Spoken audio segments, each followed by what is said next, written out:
अस्सलामुअलैकुम friends, my name is Ahmed. Welcome to my YouTube channel. सबसे पहले लाइक करें, शेयर करें एंड सब्सक्राइब करें और बेल आइकन को दबाना ना भूलिए ताकि मेरे हर आने वाली वीडियो का आप लोगों को नोटिफिकेशन मिल जाए। तो गाइस, आज मैं आपको गांव की सैर करवाऊंगा, तो आइए चले। गाइस, ये इतनी सारी भैंसें हैं और ये इसमें चारा खाती है और इधर इनका चारा बनता है। तो गाइस, यहाँ पे भी खेत है, वहाँ पे भी इतने सारे खेत है और वो गावा का लेमन का दरख्त है। तो गाइस, वो भैंसें और वो अपना चारा खा रही हैं। कैसे हो? ठीक। क्या कर रही हो? कुछ नहीं, शाखा चला रहा हूँ। मुझे भी दो एक दी मामू पीते।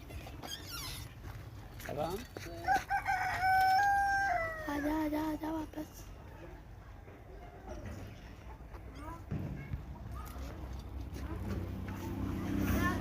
Thank you. ये देखिए, यहाँ पे कितनी सारी गोट है और वो भैंसें हैं। हाथ ये देखिए, ये मेरा दोस्त एक टांग वाली रेल लेके जा रहा है। ये देखिए, अंकल चारा लेके आ रहे हैं। तो अब हम बहुत थक चुके हैं। आज के लिए मुझे बस इतना ही इजाज़त दे। अल्लाह हाफ़िज़।